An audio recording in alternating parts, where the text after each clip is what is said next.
Hi, everyone. Welcome back to Roots and Wings, a podcast dedicated to small to medium sized business owners, leadership teams on strategic growth. I am Jennifer He, your fractional chief marketing officer. And Hey, David. hey, everybody. Welcome back. David Solomon here. I'm a fractional chief revenue officer. So, David, um, I time flies just doesn't describe how I Yeah. feel like we only have 2 months left in 2025. Absolutely. It's crazy how time flies when you're having fun. Or having trouble, either way. Either way, you're right. Or challenges, yeah, yeah. So 2 months left, and we wanted to share some insights and some simple priorities that you can do and for 2026, and insights and some simple priorities that you can do to close 2025 strong. Yeah, and I'll So tell you that's guys, what this episode is about. and if you guys aren't doing this, I'm telling you, your competition is doing this. And if you don't get ready for 2026, look, the calendar, Jennifer, the calendar is just that it's a milestone. It's just something there. It might Yeah. be your fiscal year end, and it might be an opportunity to clean up, end of the season, whatever. But if you wait on a lot of these things and you just start it in 2026, you might be ending the year with a boom, with a bust, not a bang, not a boom, Mhm. not an explode, not ready for 2026. So Yeah. I think we should dive right in. Jennifer, let's dive right in. Let's get into Yes. helping our So listeners. let's talk about closing 2025 strong first. Then we'll dive into opening, bold for Right. 2026. Six, And absolutely. this episode we will focus on B2B, and in our next episode, we'll be talking about B2C businesses. All right. Okay. So Well, David, we always, start with provoking questions. Um, so today's provoking question is: are you ending the year with momentum or excuses? I got to tell you, I think a lot of people are right now looking at this, going, "Oh no, oh no, oh no! The news again is bad. The world is Mm, bad. We're talking recession." If you're in Canada, you're crying about the economy. If you're in the United States, you might be crying about tariffs. Blah blah blah. Guys, enough, yeah, enough. There's that's all. what the news outlets want That's want exactly that it. emotion out of you, right? Absolutely. And if you just tune out the news just for a minute, you'll realize that business has been running the same way forever. There's always a rock and roll. So if you're looking right now and you're listening to this, and let's say it's November or December, and you're looking at this, here's a chance to look at your financials. Yeah. Did you collect all your receivables? How Mhm, are you doing with your payables? mhm. How are your cash flows doing? And have you sat with your accountant right now and looked and said, have we taken advantage of everything that we could before December 31st? Because for Mhm. some reason, January 1st, new calendar, new opportunities, new programs at your local, whether local, state, provincial, or federal levels, if you haven't taken advantage of these yet, you might miss out. So Mhm. let's finish the financial part of it. If I know it's Mhm. not beautiful, I know it's how do we No, say it's it's yeah, not usually glamorous, right? boring. Yeah, usually boring. And for creative business leaders, they were like, oh, they try to avoid it, right, Yeah. till the last moment.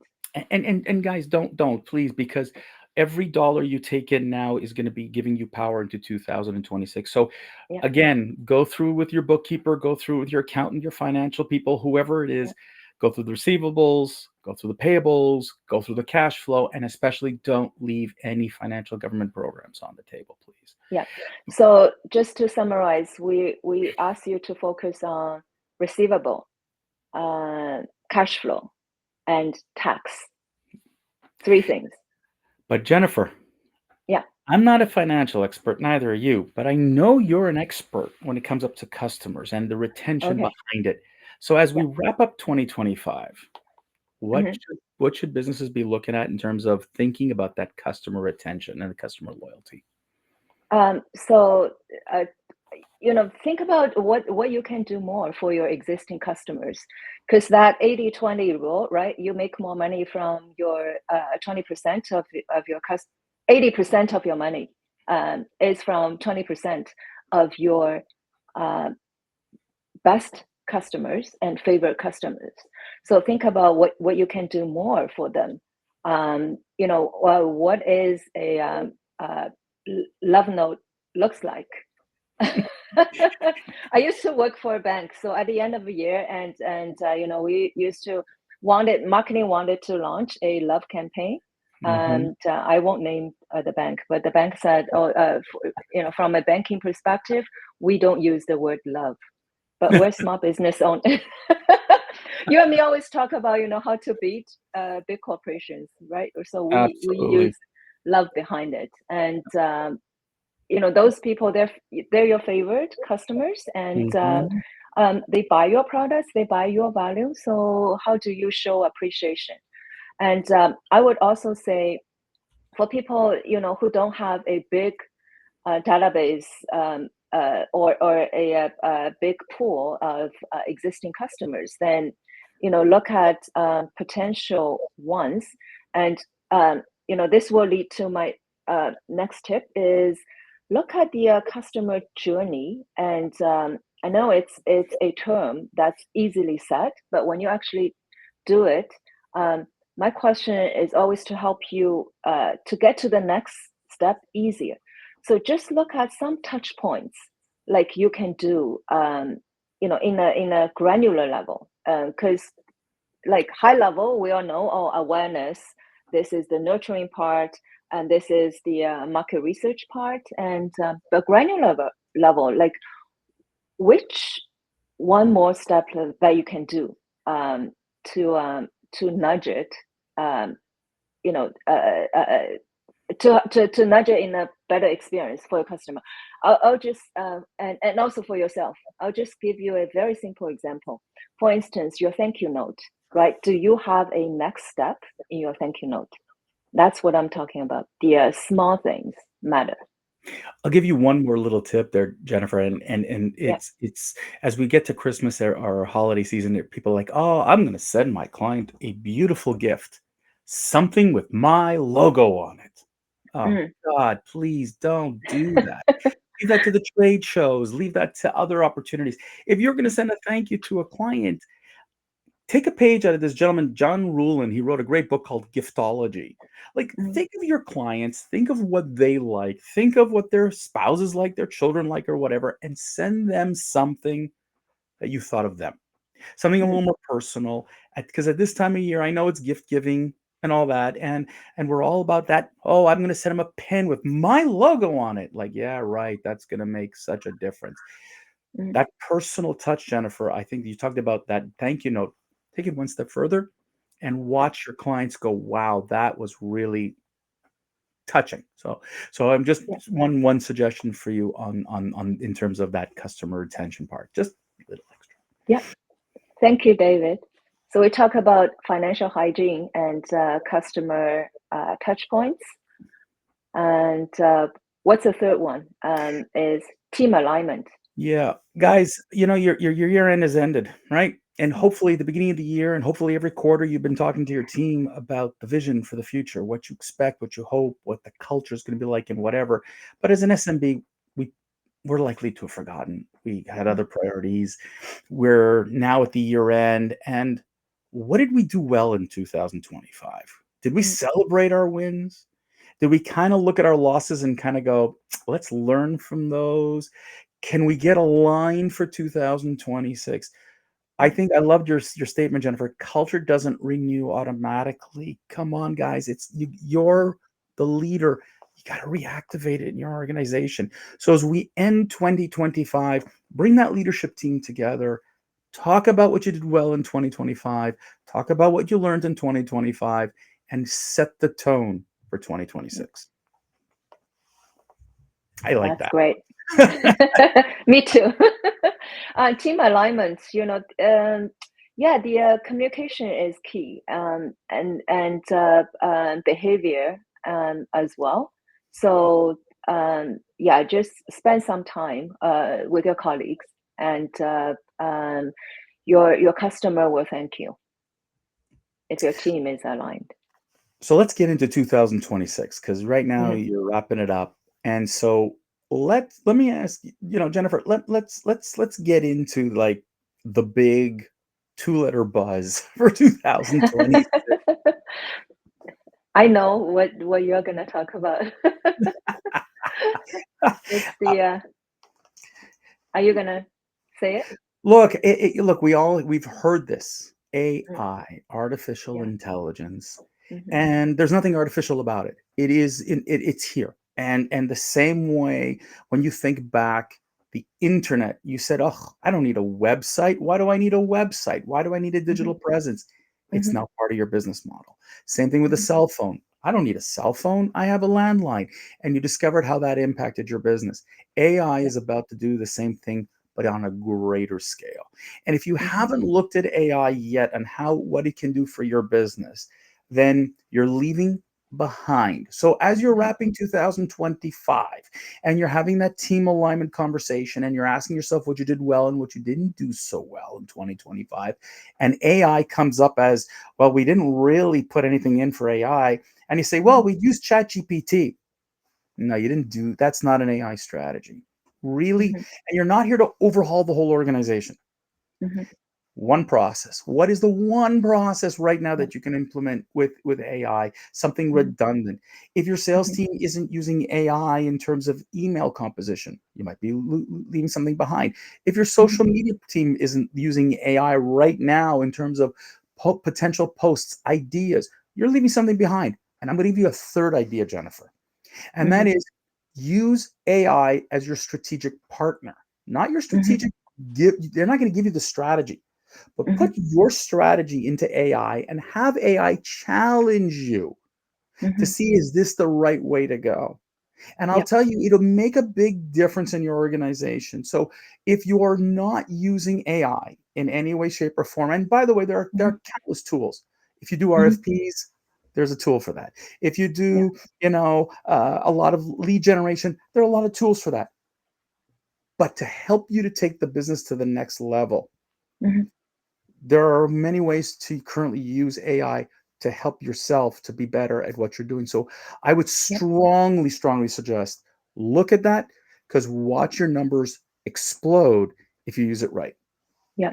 And David, I love it when you say pick one process, because I think these days when I'm talking to small business owners, it's not like they're not aware of AI. It's like it's overwhelming. Oh boy. The amount of information, right? The agents, the robots that are out there. So where to start? And I think David, what you said is pick one process. And I also wanted to share an insights is the difference between AI and automation. Automation has been there forever. Like, AI is about efficiency. It's also about data transformation because that's not what automation does, right? Automation just moves data, but AI transforms data. So you need to have that in mind. And if you do not know where to start, I would suggest you come to us or ask, AI experts in your that you can find. And Basically, strategy first. We always yeah, emphasize that, don't ask right? You IT. you need to Don't know don't like ask your IT which manager. direction you're going. Yeah, don't ask your IT manager. Your IT manager is not going to help you. And I don't disrespect your IT It needs manager. to be That person strategic. might be but somebody correct. You need someone who understands your processes, someone who Mhm. understands how your organization works effectively from the inside, and that individual can then create the right kind of AI prompts. And and You and also, what do you actually want to do? Because a lot of people cannot articulate what they actually want. They and want, yeah, yeah, they want get this, they want that, but professionals will tell you what you need to go to the absolutely. next step. And sometimes it might not be AI might not be the solution. the AI is usable for every organization for sure. But your Absolutely. problem might, sometimes the solution might not be AI. You're not there yet, but you know, yeah, a qualified strategist will tell you the hard truth. So let's move on. Let's move on to the second idea for 2026, and I think that this Yeah. is something that a lot of business owners are going to go, absolutely not.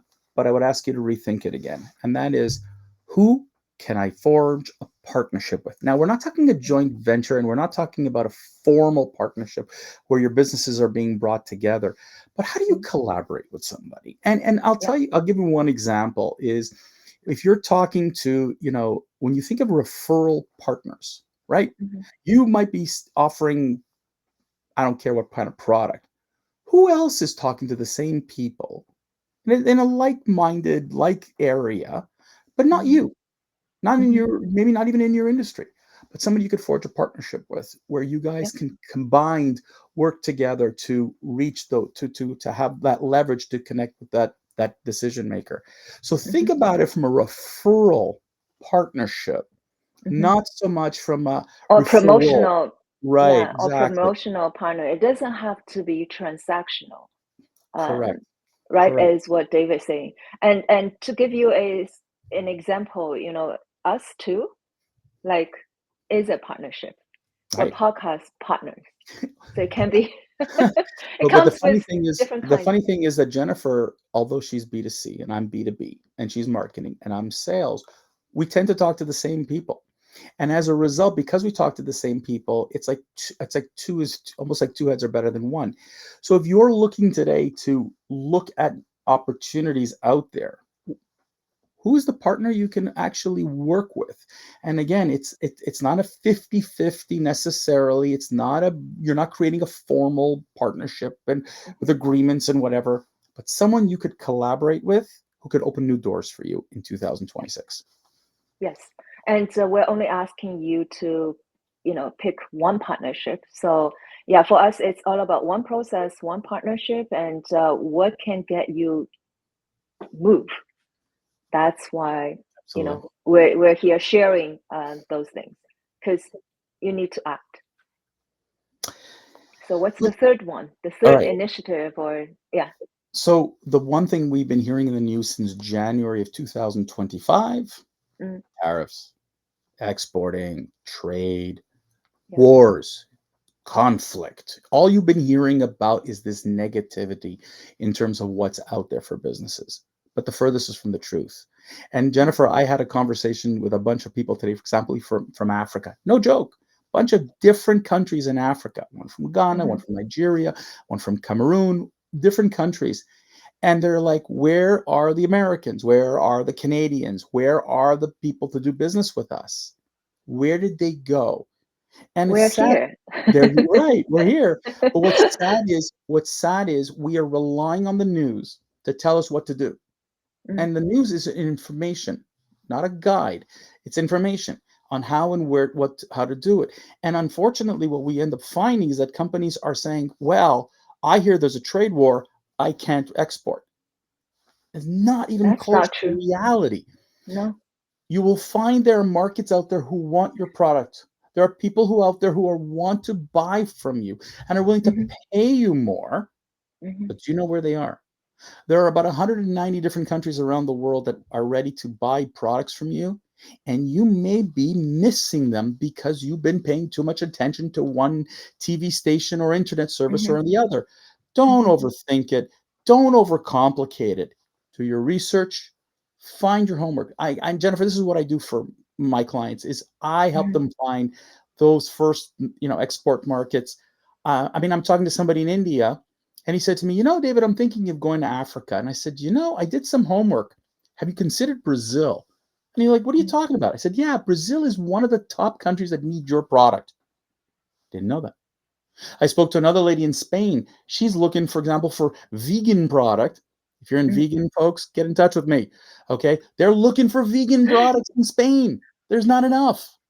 mhm, The world you don't realize is waiting for you to ship to them. mhm, Let's find them. So please, Mhm. as the world shrinks in one way or another, as you said it, your next best client could be out there. And I'll just give Mhm. you one thing to think about. As you hear about recessions, economic downturns, threats, all that stuff in your home market, do you want to be impacted by that? Or do you want to offset it because you've established yourself really well in another market that is paying you more and is giving you more profit Mhm. that will offset the potential harm that will be caused in 2026 in your home market?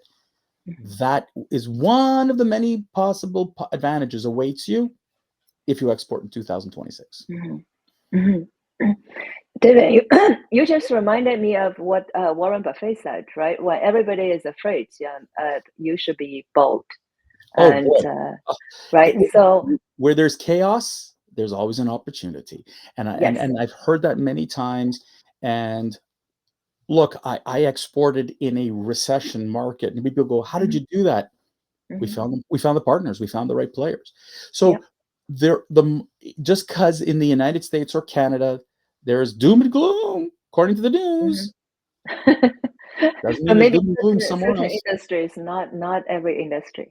Not in every industry. So, ladies and gentlemen, Mhm. we've given you a couple of things for 2025 to wrap it up with. We've given you a few things to consider for 2026 to do. And Yeah. you know what? There's a lot more. But these are just some of the ideas we've put together in a short podcast. But Yeah. you know what, Jennifer? I think that if they're looking for marketing ideas for 2026, they should be in touch with you. If they want to look at export markets, they should be in touch with me. Mhm. Guys, the world's your oyster. Mhm. Don't let the news, don't let your buddy, don't let some other person put the roadblocks in front of you. Yeah. There's real profit ahead. Yeah. So my last challenging question to you is, what is the bold move you're gonna do for 2026? So if with this podcast, if we can help you to move that, and we'll be happy. What we So just talk about, right? One process, one partnership, global market. Have you looked at that? So yeah, that's how I'm gonna gearing up for the new year. Good. And please, if you're waiting for January 1st to start planning 2026, you're too late. In fact, Mhm. you're starting to get late now. So if you are only listening to this podcast in 2026 and go, oh boy, I should catch up, look, 2026 is just a number, it's a date. But if you're ready to make the bold move, the time to do your homework is now. Do not wait anymore because you may be waiting, your competitors are not. I'll just say till next time. All right, folks. So listen, here's the deal. Make 2026 your best year ever. Mhm. Close it strong, open it with like real Yeah, boldness, vision and yeah, clarity with your team, with the right cash flow, with the right plan for 2026. Watch it be your best year ever. yeah. With that, we'll wrap it up on the B2B side. But as Jennifer said at the beginning of this podcast, if you're in retail or you're B2C, wait till next time because we got some different ideas for you. Yes, So, Jennifer, let's say goodbye to everybody. yes. Goodbye. Take care, everyone. We'll see you See you next. next time. Bye. Bye.